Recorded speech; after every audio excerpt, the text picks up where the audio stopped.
Welcome to Dicejunkies, and this is Perception Check, episode 12. Hope you enjoy.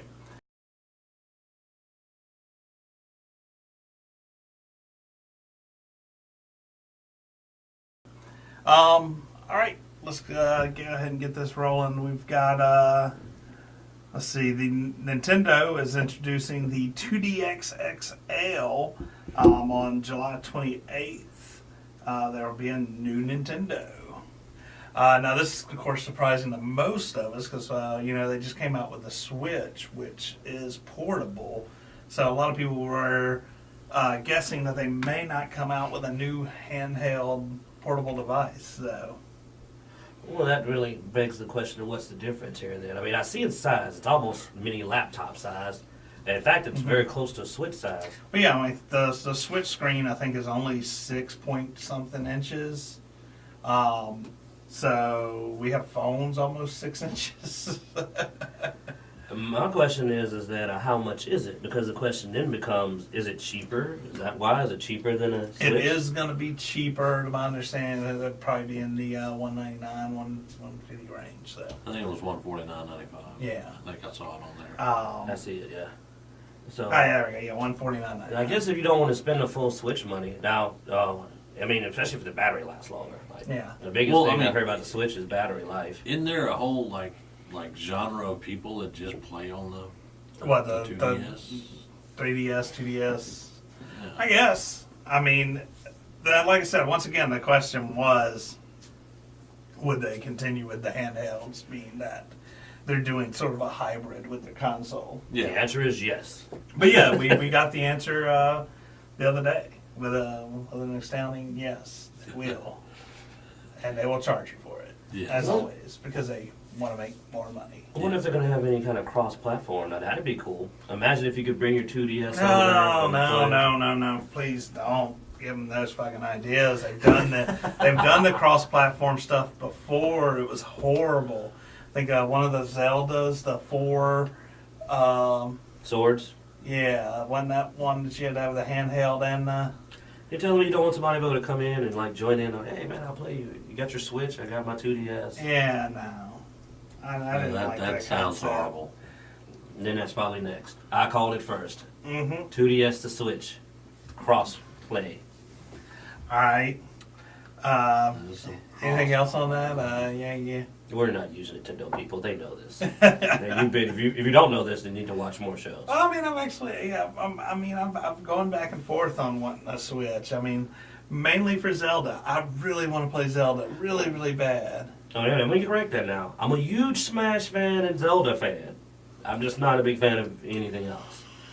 So, but it has sold me a system before. And I like Mario Kart. Mario Kart's not bad, man. You have fun with that. I had fun. I did. I had fun with it. I did. Now I don't know about the last one because the last time I played Mario Kart, I think was on the 64. No, the 64 was really good. Then I got the Wii, and the Wii was alright.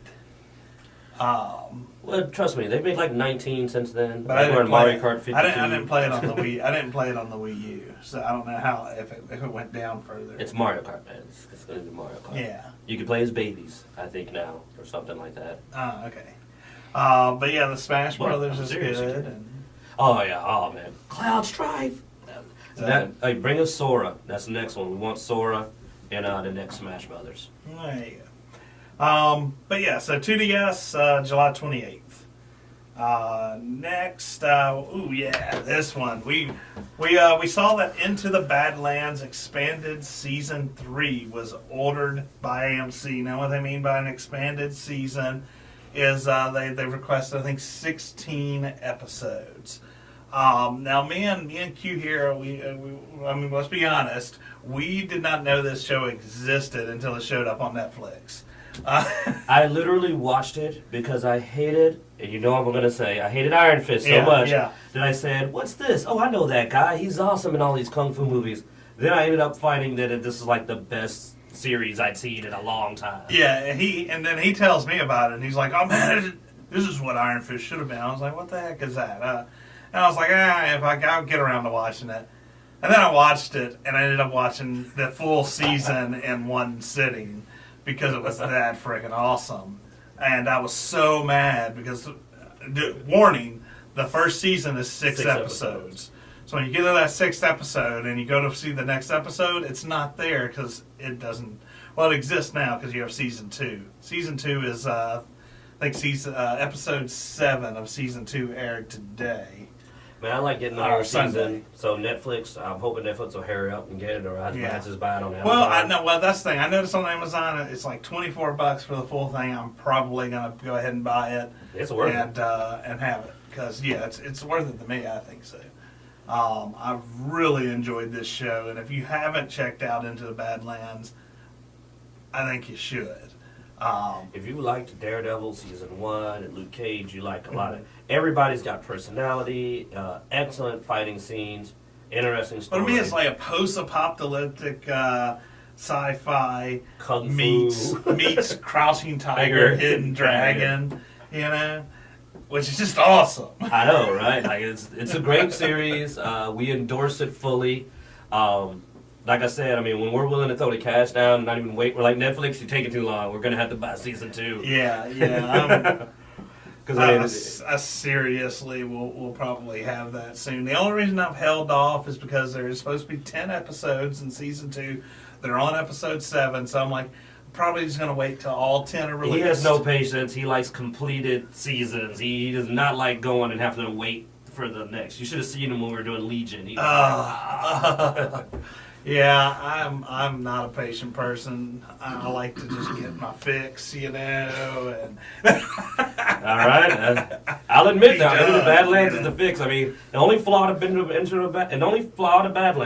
literally the only flaw, is that it made me hate Iron Fist more with every episode because I saw how easily they were doing this well, and I kept going. You have Disney money, like you're over here. How are you not able to match the quality of this other series? Well, like we almost missed the news of them picking up season 3. Like the only reason I caught it was I was talking and we were discussing. Yeah, they're making season 2. You know, nobody knows this thing though, so I'm afraid it's going to end up being like Firefly, just getting canceled, and then years later it's going to be the most awesome TV show ever. Where's the next season? And it's going to be like, well, nobody watched it when it was coming out. One of those cult classics that gets swept under the rug. And then I was Googling some stuff on it to see what the ratings and stuff were on it, and I see they picked up a season 3. So I was like, all right. And asked for they kept almost doubling the number of episodes. Yeah. The season 2's 10. And then season 3 they want 16. So I'm like, oh crap, they're really getting into this. So my goal now is to spread the word of the Badlands, you know, across and so that my show doesn't get canceled. I feel you on that. Anything? No. You should watch it. I'm telling you. No. I'm sorry, you're busy making awesome Diablo videos. Yeah, speaking of Diablo videos, the Necromancer we got in the beta, and Damien here has been putting out a bit of content on it, sort of showing off some of the sets and stuff like that. You want to talk about that for a minute, Damien? Top-notch stuff, too. Yeah. Well, I don't really have a springboard now, but he's tired, y'all. He's been doing a lot of filming. We did get the beta, and actually Zeno and I both played around with it. It's going to be a lot of fun. It's going to be fun, but it's not the Necromancer that we were looking for. It's probably just the Necromancer that we needed. Well, you're still waiting on the legendaries, right? Yeah, we're still waiting on the legendaries. There were no legendary weapons at all. We could see them in the cube, but... Well, we saw half of them, and then half of them Yeah, we saw half of them. The other half were still place marked. Yeah. So, but we didn't have any access to them, so there was no way that we could actually put those with the sets. I did a lot of testing on the sets. There were 4 Necromancer sets, and then, of course, the Legacy of Nightmare set. And I did a lot of testing on all 5 builds. Now, my favorite was the Conjurer set. I like the Conjurer set. It's busy. It's a lot of busy work, but I like the set. I thought it was a good set. As far as the sets go, that one was the second highest, but the most popular set on the leaderboards. Mm-hmm. There were, in other words, there were more summoner sets on the leaderboards than any other set, even Legacy of Nightmares. The number one set, it was a Legacy of Nightmares, and then it got beat out by the Blood set. Unfortunately, the build for that Blood set, not everybody's going to be able to run that. Mm-hmm. They don't, because. Well, that's one thing. I love the concept of the Blood set, but to me, it's not my type of build. So. Yeah, the one that I really, really wanted was the Plague set. But we've discussed it. I was very disappointed because it's not a Plague set. Yeah. It just has the name. Yeah, it's definitely not very Plague related at all. And then there was the Necromancer. Now, at first I did not like it. And then once I started experimenting with different builds, and I actually looked on the leaderboards to see what other people were doing, dude, that set's freaking awesome. Cool. It's awesome. So that was the four sets. They had a Necromancer, they had the Summoner, they had the Plague, and they had the Blood set. Yeah. They all did really well, except for the Plague set. They all did really well on the leaderboards. But like I said, the Summoner set was the number one used set on the leaderboard. So it's going to be pretty popular. The Necromancer itself, I think they're fine. I think the Necromancer is fine. I think the way it's coded, the abilities that he has, and the way that he plays, I think it's great. Viable, definitely yes. viable for full playthrough to high levels. Oh yeah, definitely. It's just they need to give us the legendaries. They need to make sure they do good legendaries, and they need to tweak the set some. Other than that, it's going to be great. Awesome. Now you said you were looking at a game called Outlast 2. I wanted to make sure that we covered it since, this is a sequel to one of the most popular horror games to come out in a while. Outlast and Outlast Whistleblower were considered to be true top-notch horror experiences. Now, most of this comes from, I've been watching a lot of playthroughs and sitting down, and I just wanted to give a little cover of it. One thing to give everybody is a beautiful game. Main thing I hear is the graphics, and everything is massively done. Little warning for everybody: this one has a religious overtones, pretty heavy in it. If you didn't get that from the upside down cross that's literally plastered on when we watched front of it. When we watched the trailer, I saw the burning upside down cross. I was like, yeah, okay, now I get where you.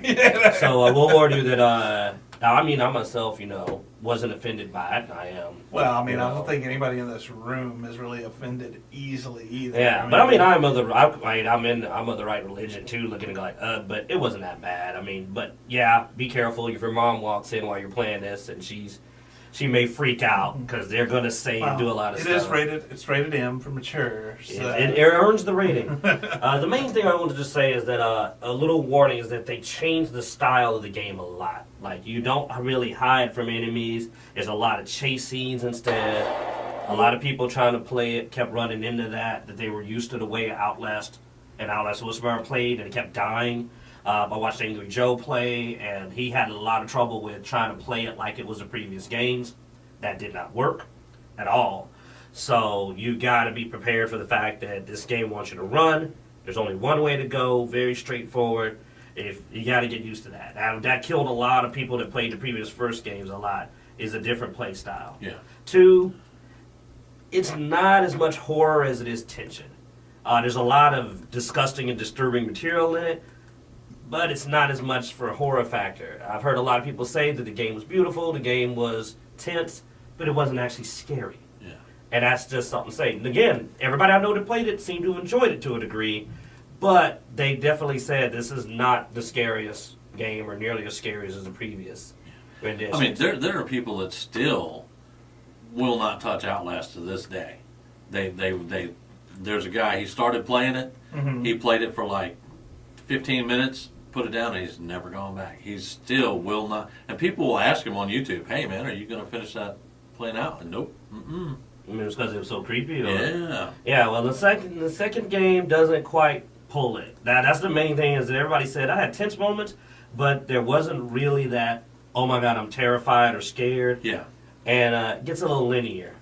But if you're easily offended on the religious end, you may want to watch out. Also, if you're offended by rape and child molestation and torture, then you might also be uncomfortable with it because that's a lot more prevalent in this game than the previous games. Really prevalent. That is something that I have had troubles with in the past playing a game, and that content comes up. It gets graphic. I get it in reading manga sometimes. Like I cannot read a manga with the rape scenes. They don't show any scenes, but there's a lot of information that you grab where they'll describe it in great detail what's happening. Well, I can skip past that. No, they also have audio tapes you listen to where they literally play out.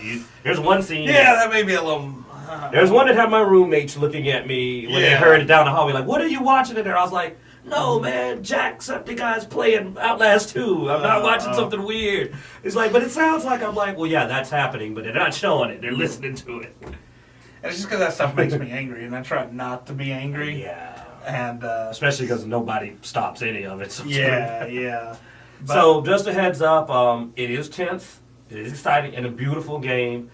But if you're expecting this to be Outlast or like Outlast Whistleblower, most people have said no. Okay. Most people have said this is not the same experience. All right. Well, that's pretty much all we got for this week. There is one How other could you thing. forget that? I know. That was a segue, by the way. Guardians of the Galaxy 2 has it's actually already opened overseas this weekend, and then it's doing damn well. I know, we didn't get it first. They got overseas first. That happens a lot, though.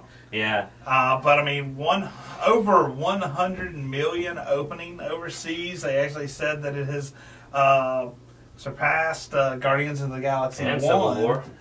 Civil War, and a bunch of other movies. I mean, it is doing really well. When it hits America, it might hit Avengers style money, man. Well, and it is hitting America Thursday night, as most theaters will be doing an opening. I know we're going to go. You'll get a review that night. Yeah, we'll definitely try to get our review out that night for everybody. So if you're interested in Guardians of the Galaxy, we'll do like we did our Logan review. We'll do a non-spoiler and then a spoiler. Spoiler heavy, man. Just So stay tuned for that. You should see it Thursday night. So, but yeah, no, dude, I'm excited about this, and with that kind of opening, I'm even more excited. Which I'm hoping that it's not, upping my excitement to the level where I'm not gonna like it because I'm just too. I was a little scared that they wouldn't be able to pull it off because I mean, a lot of the first movie's appeal was the shock factor of no one thought it was going to be that amazing, and it was. Well, so going into it and expecting, with already expecting it to be great, I was really afraid that it was going to be like, no. Yeah, well, my big concern has been the trailers. The trailers with a lot of heavy time on Baby Groot. And I'm not a huge fan of Baby Groot. They gotta sell toys, man. They're trying to sell the toys. Yeah, but it's like they're over marketing Baby Groot. That's to me that should have been just and it may be. We've talked about trailers not being the most truthful. That was our literal last movie review. Yeah. You're gonna play friggin' Hurt. Johnny Cash, man. So it may be that the whole Baby Groot scenes, everything is in the trailer, and that's it. And to me, that'd probably be fine. But it's it, man. They got to sell those toys. There's already plushies. I am Groot. Yeah, they're out there. Yeah. All right, guys. Look, thanks for watching. Hope you enjoyed. Be sure to subscribe. Tell your friends. And down below in the description, we'll have links to everything we've talked about, as well as links to our social media, Facebook, Google+, Patreon, Twitter. All that'll be down there. So check us out there, and like and subscribe there too. That'd be awesome. We enjoy conversation, so leave a comment as well. We'll discuss things with you if we didn't talk about something that you thought was interesting. Put it down in the comments and we'll discuss it. Thanks for watching, guys. Hope you enjoyed.